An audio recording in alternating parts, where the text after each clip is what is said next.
Music किसको अच्छा नहीं लगता होगा। किसी को रॉक म्यूज़िक पसंद है तो किसी को जैज़ म्यूज़िक, किसी को क्लासिकल म्यूज़िक पसंद है तो किसी को पॉप म्यूज़िक। खैर, सबकी अपनी अपनी पसंद नापसंद होती है, पर एक बात तो माननी पड़ेगी कि म्यूज़िक में कोई तो शक्ति है। जहाँ पर कोई किसी म्यूज़िक को सुन के इमोशनल हो जाता है तो वहीं कोई दूसरे म्यूज़िक सुन के कोई उत्साहित हो जाता है। ये सारी बातें एक प्रश्न की ओर हमारा ध्यान खींचती हैं। क्या पेड़ पौधों के अंदर भी म्यूज़िक का कोई प्रभाव पड़ता है? ये उन दिनों की बात है जब ज़्यादातर लोग ये मानते थे कि पेड़ पौधे जीवित प्राणी नहीं होते हैं। तभी भारत के एक प्लांट फिजियोलॉजिस्ट और फिजिसिस्ट सर जगदीश चंद्र बोस ने साबित किया कि पेड़ पौधे जीवित प्राणी होते हैं और उनमें भी जान होती है। और उन्होंने यहाँ तक के बताया कि पेड़ पौधों के अंदर भी भावनाएं होती हैं, उनको भी दुख महसूस होता है और वो भी अपनी खुशी को प्रकट करते हैं। और इस बात ने उस ज़माने के वैज्ञानिकों और दार्शनिकों को हिलाकर रख दिया। मगर पेड़ पौधों के अंदर भावनाएं होने वाली बात ज़्यादा साइंटिफिक प्रूफ ना होने की वजह से इस थ्योरी को हाइपोथेसिस की कैटेगरी में शामिल कर दिया गया। सर जगदीश चंद्र बोस ने सब्जेक्ट पर 2 किताबें लिखी थी। सन 1902 में उनकी किताब research in the response in the living and non living और सन 1926 में उनकी किताब the nervous mechanism of plants publish हुई, जिसके अंदर उन्होंने बताया कि पेड़ पौधे भी एक्सटर्नल एनवायरमेंटल फैक्टर्स जैसे कि ठंड, गर्मी, आवाज़ और प्रकाश से सेंसिटिव होते हैं। अब जब आवाज़ और संगीत की बात हो ही रही है तो सन 1962 में भारत के अन्नामालय यूनिवर्सिटी के प्रोफेसर डॉक्टर टी.सी. सिंह ने म्यूज़िक के प्लांट्स पर होने वाले प्रभाव को देखते हुए बहुत सारी साइंटिफिक स्टडीज़ की और बहुत सारे एक्सपेरिमेंट्स भी किए।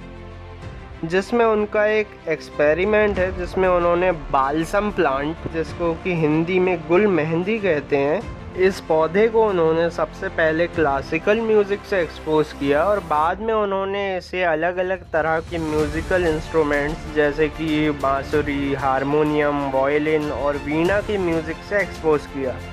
जिसमें उन्होंने दोनों ही केसेस में बालसम प्लांट के अंदर नॉर्मल ग्रोथ की तुलना में 20% ज़्यादा हाइट और 72% ज़्यादा बायोमास ऑब्जर्व किया।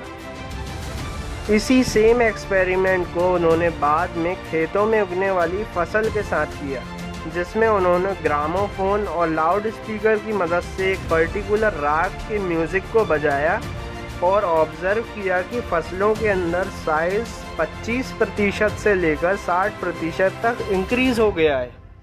इन सभी एक्सपेरिमेंट्स को करने के बाद डॉक्टर सिंह ने कुछ निष्कर्ष निकाली, जिसमें उन्होंने बताया कि प्लांट्स की ग्रोथ में सबसे असरदार म्यूज़िक वायलिन का था, जिससे ये बात साबित हुई कि म्यूज़िक से प्लांट ग्रोथ इंक्रीज़ होती है और प्लांट्स पर इन सब का पॉजिटिव असर पड़ता है।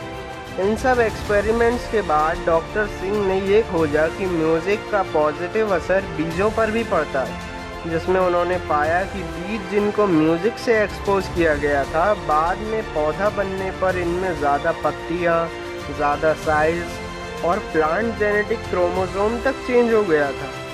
क्लासिकल और इंस्ट्रूमेंटल म्यूज़िक से पड़ने वाले पॉजिटिव इफ़ेक्ट्स के बाद लोगों के मन में एक सवाल उठने लगा कि क्या यहाँ पॉजिटिव इफ़ेक्ट्स प्लांट्स पर रॉक म्यूज़िक का भी पड़ता है।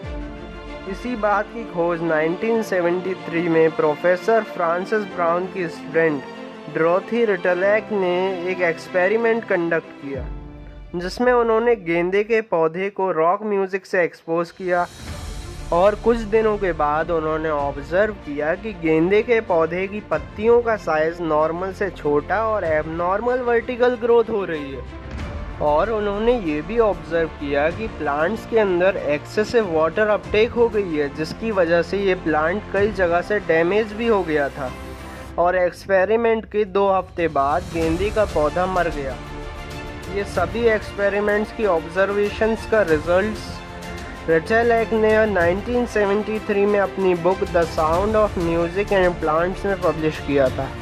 इन सभी एक्सपेरिमेंट से एक बात तो कंफर्म होती है कि प्लांट्स पर म्यूज़िक का असर तो पड़ता है। जहाँ क्लासिकल और इंस्ट्रूमेंटल म्यूज़िक से प्लांट्स पर सकारात्मक असर पड़ता है, वहीं दूसरी ओर लाउड और रॉक म्यूज़िक से नकारात्मक असर पड़ता है। मतलब हर तरह के म्यूज़िक का पौधों पर अलग अलग असर पड़ता है।